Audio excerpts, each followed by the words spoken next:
Good morning, everyone. This is Jeffe Kennedy, author of fantasy romance and romantic fantasy. I'm here with my first cup of coffee, which is delicious. I have the Starbucks New Mexico mug today. Oh, and you can see my lipstick. I got new makeup when I was in Tucson, and I'm so excited because some of my makeup was like really super old. So this is a new lipstick. We could do a little bit of promo for MAC. I love MAC. This is called Ladybug, and it's a lighter, sheerer version of the lipsticks. It's almost like a lip gloss with the color, and I'm very pleased with it. All right, important stuff out of the way. Let's discuss what day is it. It's Thursday, and it's April 15th. At least I've finally gotten good at looking at the date on the computer screen. Going to go to Ryder Coffee this morning. I agree with those of you who opines that probably trying to video the commute is not the best idea. Yeah, that just wouldn't be a good idea for so many reasons. So many reasons. Today's earrings. Do you like these? I love these earrings. They are little palm trees with a blue stone that I don't think is turquoise. I'm not sure what it is, but set in silver. And I got these in St. Thomas, a little roadside stand. Actually, I think it was over on St. John, because we went over there for a day trip. And they always make me think of the Caribbean, of island living. Again, not expensive earrings, but ones that I wear frequently. I wear them a lot when I'm doing poolside things, because what else do you wear when you're going poolside except for palm trees? So, what is there to tell you guys? I don't know. It must be like the vacation brain that I either like I got out of the mode of having tons of things to talk about, or just more relaxed state. So I did start on Bright Familiar yesterday. I think I got like an astonishing 185 words. I did revise that synopsis for Sarah, and I'm resisting calling it the secret project because it has been pointed out to me by more than one of you that I have a tendency to refer to secret projects, and calling multiple different projects the secret project. And I know other authors do this too, and it's kind of, I'm sure it's frustrating to you guys. It's actually kind of frustrating to us because there are just times when we can't really talk about the thing that we're working on. And there's a lot of good reasons for that. This one is a particularly secret project in that it may remain secret forever. Was that a good was that a good face? It's like dun, dun, dun. And because of that, it like the potential eternal secrecy, I just can't talk about it, because I just can't. It would be like it would be that secret. So, but I did get the synopsis revised. I added to it, sent it off to Sarah, Agent Sarah, who actually replied immediately, which was I didn't expect. And she had read the synopsis and thought it was fine. She's like, looks tight to me, which, I mean, she had like no tweaks, which is odd. I don't know if she's like treating me gently after some of the Dark Wizard debacle, or maybe it was, I don't know. I hesitate to believe that it's because I'm just that good. But it's also at this stage, it's low key importance. No, let me rephrase. It's not low key importance. It doesn't have to be dazzling. I saw that Maria Vale, I think it was Maria Vale, replied to my post on YouTube yesterday, the podcast. Oh, you see, now I have to make sure it was really Maria. I'm just going to go to entirely the wrong thing, but I might not be able to get to this quickly. Here's my channel. Maybe I can. Oh, I can. Look at that. I wish YouTube wouldn't autoplay. I feel like I'm forever turning off autoplay and it gets turned on again. It was Maria Vale. Okay. Hi, Maria. So Maria commented that she had just finished doing a synopsis.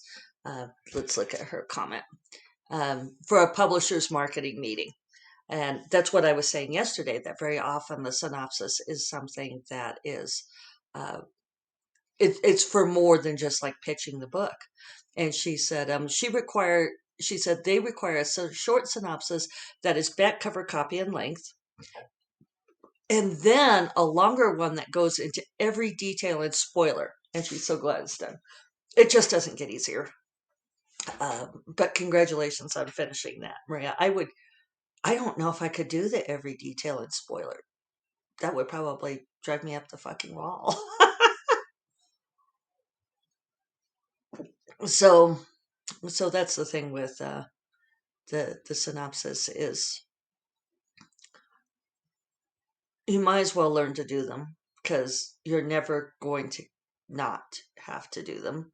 I don't know. Maybe if you get to be like Anne Rice or somebody like that, then you could be diva-ish. I suppose you could like write the book and have your assistant write the synopsis. But for the 99% of the rest of us, just learn to write the synopsis and lump your way through it. Uh, and and I think that knowing what kind of synopsis you need to write, how much depth you need to go into, is one of the critical parts. For some reason today, I'm really noticing my pile of unfinished sewing projects. I just did not complete those. It was kind of a fun pandemic project, but I don't know. I get tired sewing. I don't know why I'm talking about this. I'm just noticing the piles, and I should probably I should work on those again. It's pretty fabric, and I've got my patterns figured out. So, but the next couple months is going to be house stuff. Oh, I have exciting news.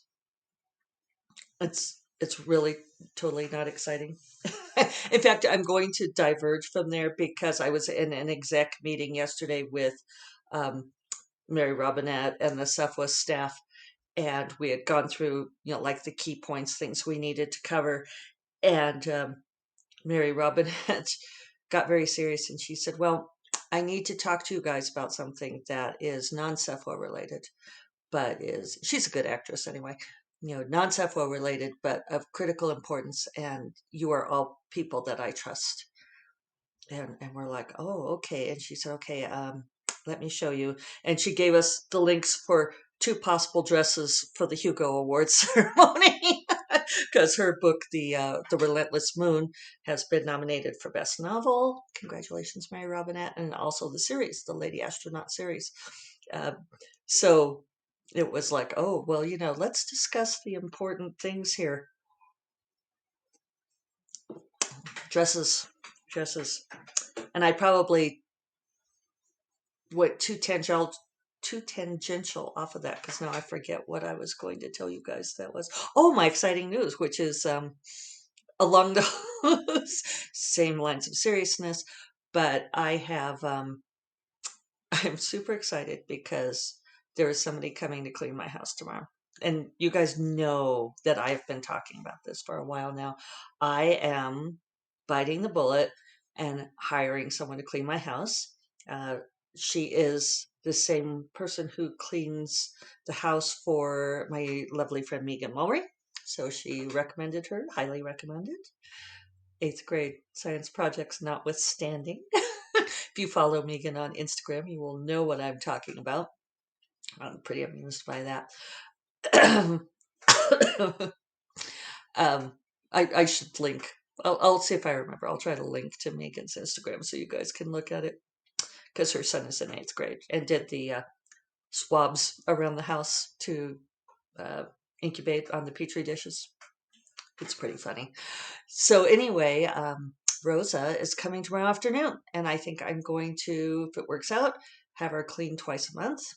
And I have been, since we moved to this house, um, lo these, well, in August it'll be 12 years.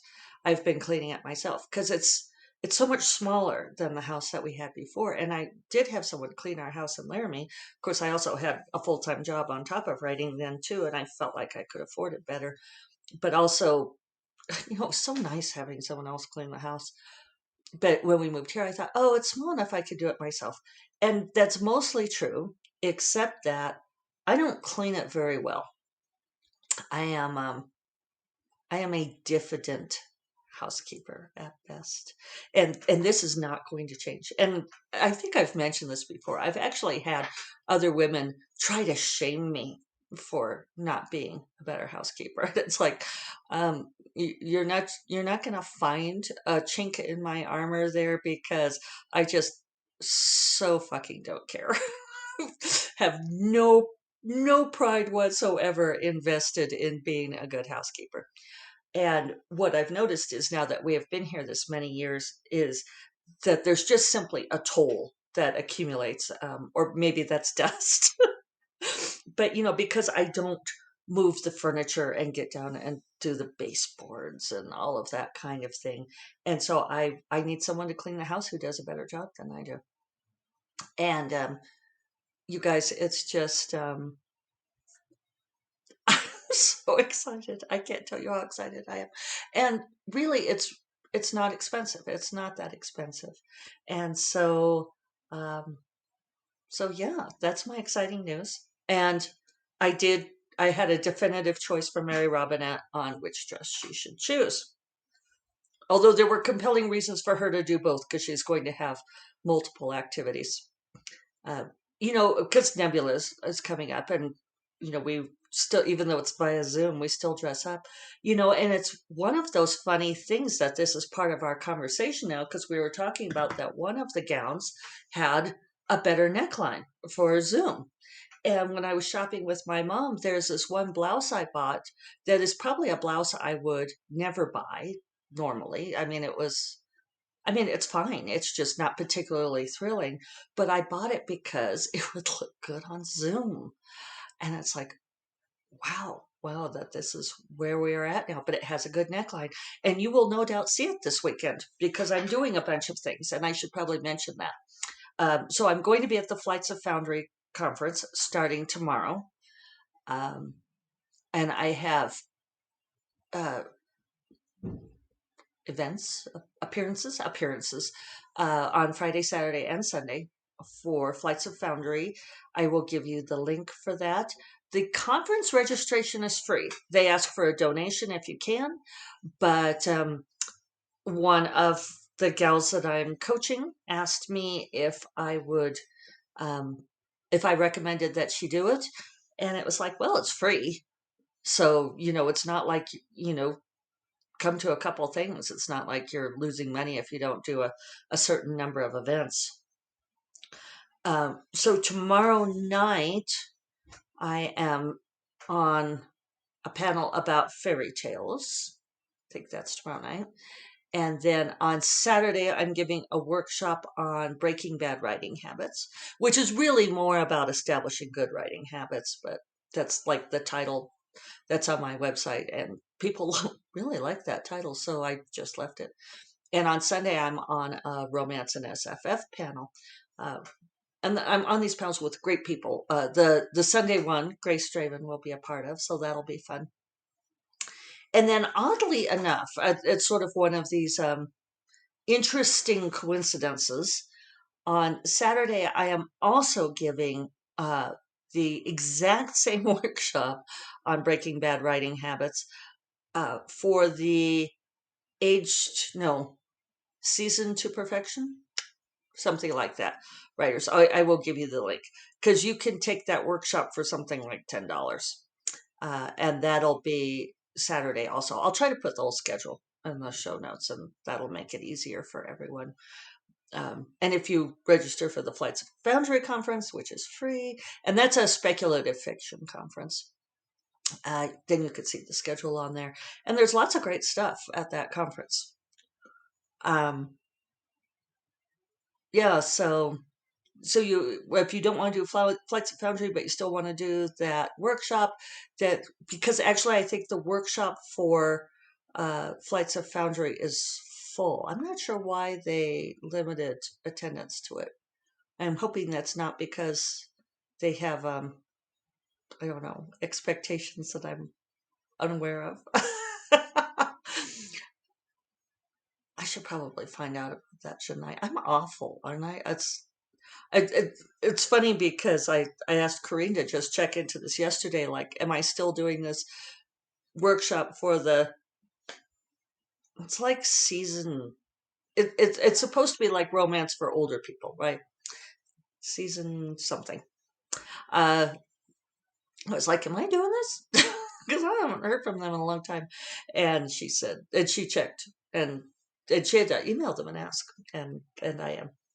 So I thought, oh well, I should probably review that presentation. But see, this is still the remnants of me, right? Yesterday I was talking about how I've gotten better at not procrastinating and working incrementally, but it's like, until stuff hits a certain window for me, until it's like, a few days off, I don't, it's just like not in my brain. I think that's partly how I compartmentalize.